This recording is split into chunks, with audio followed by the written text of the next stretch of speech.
Hello, Chris from ChannelX TV here. Delighted to be joined by Gregor from Kellogg's. Gregor's going to be speaking at our ChannelX World conference on the 11th of October. And thought it'd be a great opportunity to introduce Gregor and find out a bit more about you. So welcome, Gregor. How are you today? I'm really well, Chris. Thank you. Thanks for having me on, and thanks for inviting me to speak. And Kellogg's, fantastic brand. Everyone knows Kellogg's. You can't possibly have got through life without having Kellogg's for your breakfast in one form or another. But what do you do at Kellogg's, Gregor? So I am a Digital Commerce Development Director for Kellogg. I work mainly in the UK. My job is to look at the future of digital commerce and look at what direction digital commerce is likely to evolve into, and then understand what capabilities Kellogg is going to need in order to be able to capitalize on those opportunities going forward. So I like to describe it as having the absolute best job in Kellogg, because I spent all of my life looking at the future and then working out what Kellogg needs to do. Yeah, and it's exciting because I remember way back when I was a child, and the only way I could purchase anything remotely without going to a shop was the old cut a coupon out of the paper and wait 28 working days for delivery. And then the internet came along and marketplaces, and in more recent years, social media and entertainment platforms that you can purchase on. But the real new thing, which has really exploded since the pandemic, is retail media networks. And for those that probably heard the name, but maybe not totally familiar, can you explain in kind of very basic language so that I can understand it, what retail media networks are? So internet retailers like Tesco's or Carrefour or Esselunga or Amazon have a huge traffic of customers going to them. Some of which have an intent to buy specific products, and some of which are, like you would do in stores, browsing. And so what they've done is, in order to capitalize on that traffic, they are presenting adverts to their customers as they're on their platform that they hope will be relevant to the customers and inspire them to make some additional purchases or remember to buy some of the things that they may have forgotten otherwise as they're filling out their digital basket. So a digital retail media network is essentially a digital retailer like Tesco's turning its platform not just into a selling platform, but into an advertising medium as well. So does this mean when, for example, I'm doing my shopping on Tesco's and I see an advert pop up for "Have you forgotten Kellogg cornflakes?" that's probably from the retail media network? Yeah, it's exactly that. So, we're, as customers, we're used to going into stores and having messages presented to us in a variety of different ways. So posters outside the shop, it might be big point of sale displays in the shop, it might be something on the fixture or on the aisle to remind you to buy. This is the digital commerce equivalent of exactly those things. Now, we can't do wobblers on a digital shelf. We can't do massive end cap displays on a digital shelf, but there are other things that we can do.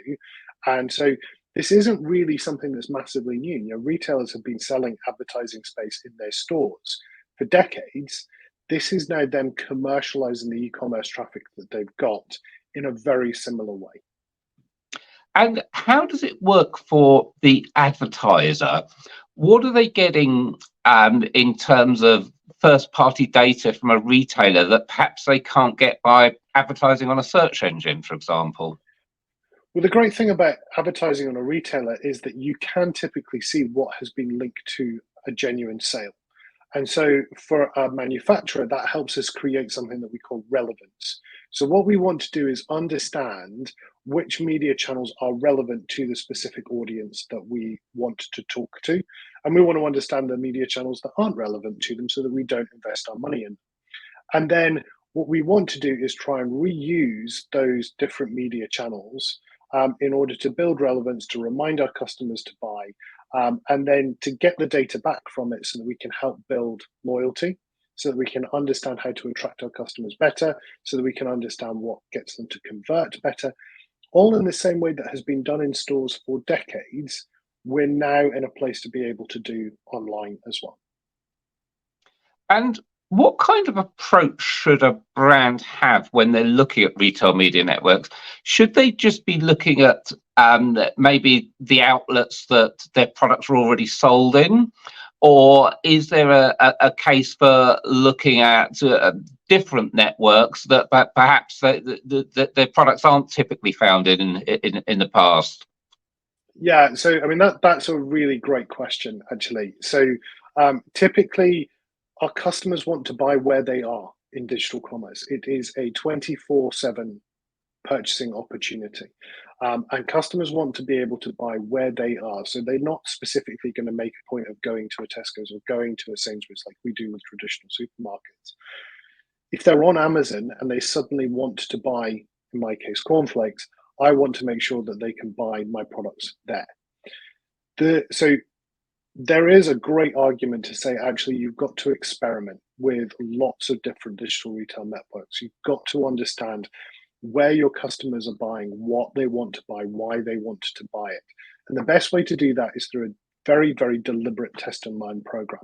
So before jumping in and investing lots and lots of money, and I've seen research that shows that manufacturers are spending between 5 and 10% of their advertising budget just on digital retail media at the moment. Before you jump in and start investing that type of investment or more, you want to understand what works. You want to understand where your customers are and what channels are going to attract them best. So having a very deliberate test and learn program will help you understand what's relevant to your customers, will help you understand which channels they're buying in and in what quantities. And it will also help you understand which media channels don't work for them. And therefore, you won't waste your money going forward in investing into things that just aren't relevant. But you're going to be speaking at ChannelX World on the 11th of October, and looking forward to meeting you in person there. What can delegates attending expect to learn from you in the session? Well, look, I mean, I want to learn myself at ChannelX World, right? So I get a lot from listening to other manufacturers and listening to businesses that aren't necessarily in my industry and hearing what they've got to say. And in return, I will share what what I've experienced, what I've learned, what I know about the industry, particularly around digital retail media.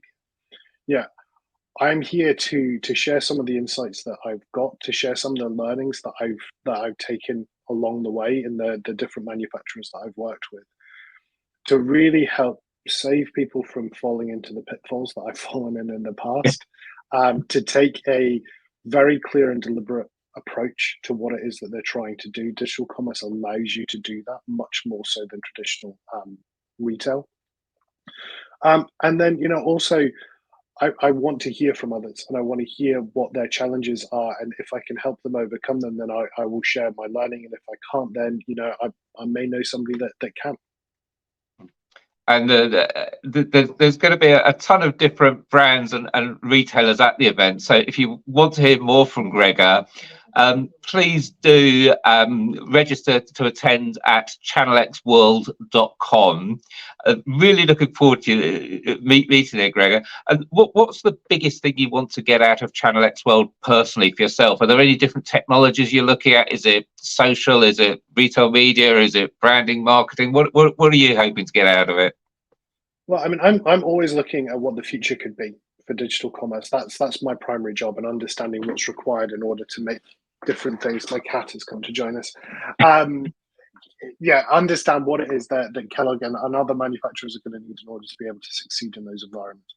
I'm particularly interested to hear from a lot of the retailers that are going to be in the room in terms of what their vision for digital commerce is going to be for the future, and what they think the direction of things like digital retail media are likely to go into, because then I can take that back to my organization and help us understand just how important certain things are going to be, what capabilities we're going to need, what partners we're going to need. And then I can use events like ChannelX World to really understand who some of those partners might be, what capabilities they've got that they can offer to my organization, so that as I'm looking at the future, I can start mapping out, well, we're going to need this capability. I know that these people are potentially able to do it. I might not need it just now, but I can have a conversation with them. I can understand, I can learn a bit more. So I always find events like this fantastic for inspiring me in terms of what the future direction is likely to be, what I'm going to need to put in place in order to succeed, and then to start having those conversations around who some of the potential suppliers and partners might be. Because what I do know is that no manufacturer or retailer can do this by themselves. We're all going to need partners. And so this is a great opportunity to meet a large number of them, to understand what capabilities they might be able to offer, and then to see how that fits into my view of what the future of digital commerce is going to be. Fantastic. Great to speak to you today, Gregor, and really looking forward to meeting you on the 11th of October. And just a reminder to get your ticket for the conference, it's at channelxworld.com. Get your ticket today to meet Gregor and all of the other fantastic speakers we'll have, and all of the delegates that you can network with. Gregor, thanks so much for your time today. You're very welcome, and I look forward to seeing you all at ChannelX World.